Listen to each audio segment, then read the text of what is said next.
நாங்கடா சாவுறீங்க. அப்போ இதுக்கு என்ன சொல்கிறது? வீடியோ பார்த்தீங்க இல்லையா முன்னாடி?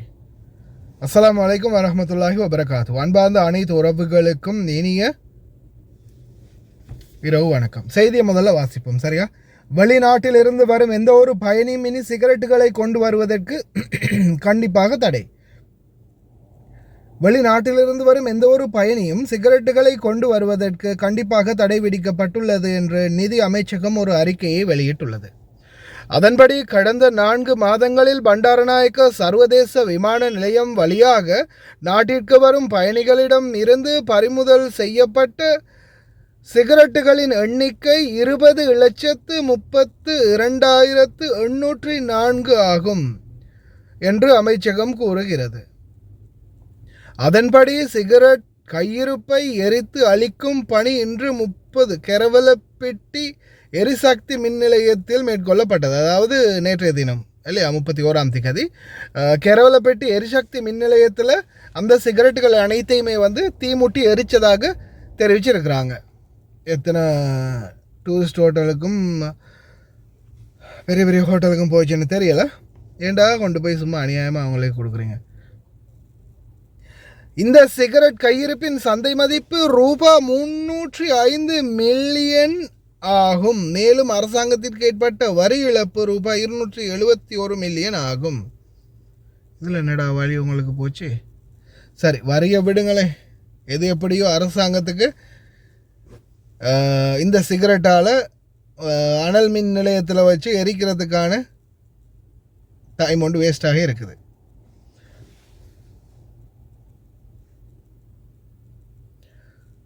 சிகரெட் ஒன்றும் அத்தியாவசிய பொருள் இல்லை. ஆனாலும் ஸ்மோக் அடிக்ட் இருக்கிறாங்க தான், இல்லைன்னு சொல்ல முடியாது. ஸ்மோக்கிங் இப்போ நீங்கள் கொண்டு போகக்கூடிய புகையிலை, அதாவது சிகரெட், எல்லாருக்குமே எல்லா பொருள்லையுமே ஒரு லிமிட் இருக்குது.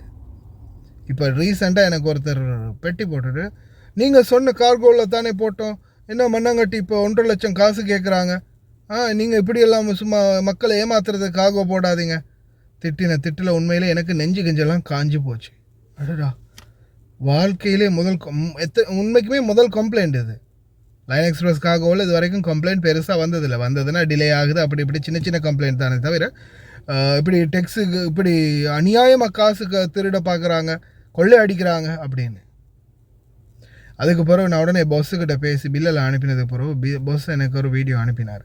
பிரச்சனை சுமூகமாக முடிஞ்சதால் நான் அதை பப்ளிஷ் பண்ணலை.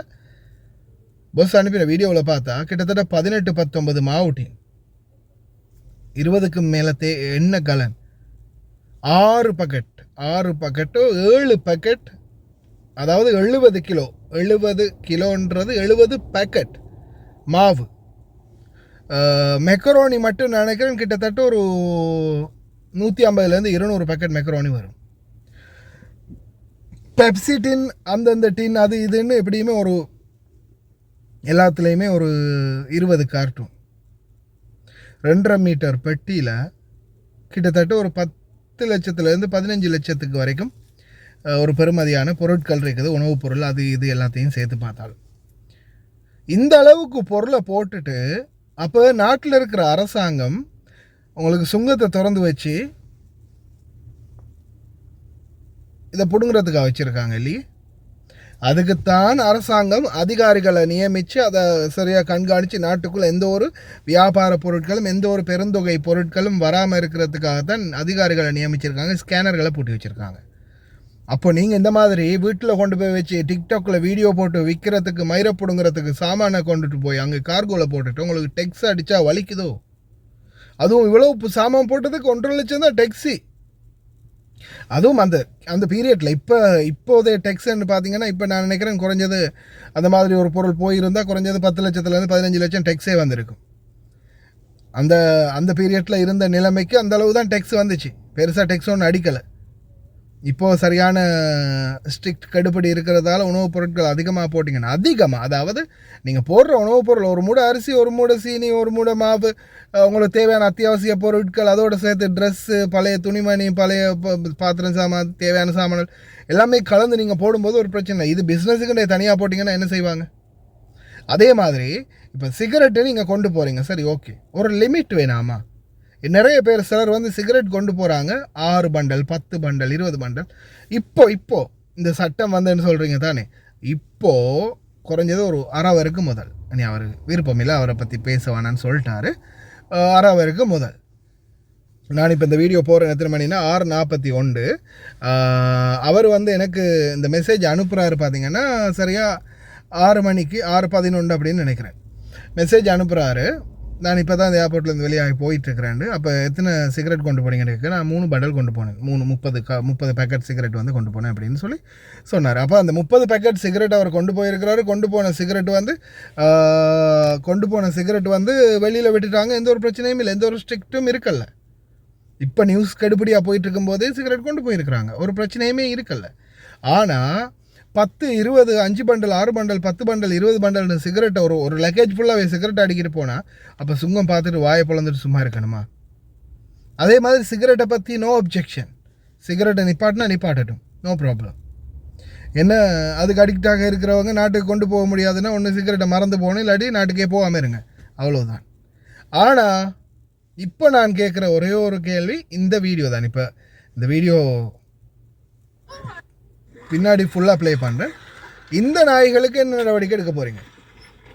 இதுக்குத்தான் நாங்கள் எவ்வளோதான் நாங்கள் ரிஸ்க் எடுத்து நம்ம ஃப்ளைட்டு, நம்ம கம்பெனி, நம்ம இது எதாக இருந்தாலும் பார்த்து அட்ஜஸ்ட் பண்ணிக்குவோம், போங்க வேறு இதில் டிக்கெட் புக் பண்ணாதீங்க போங்க அப்படின்னு சொல்லி அனுப்பினாலும் இங்கே வேலை செய்யக்கூடிய தேனாவான பயலுகள் இந்த மாதிரியான வேலைகளை செஞ்சால், இந்த மாதிரி எங்களுடைய நாங்கள் கஷ்டப்பட்டு சம்பாதிச்சு வீட்டுக்கு குடும்பத்துக்குன்னு பொருட்கள், மருந்து மாத்திரைகள், லேசாக உடையக்கூடிய பொருட்கள், சின்ன சின்ன பொருட்கள், அது கிளாஸ் பொருட்கள், அது இதுன்னு பத்திரமா பார்த்து எடுத்துகிட்டு வரக்கூடிய பொருட்களை இவனுங்க இந்த லக்கேஜ் எப்படி தூக்கி போட்டு உடைச்சா வேறு வெளிநாடுகளில் இல்லை, ஸ்ரீலங்கன் ஏர்லைன்ஸ் சின்னத்தோட லாஞ்சனையோடு இருக்குது, இங்கே பார்த்தீங்கன்னாலே புரியும்.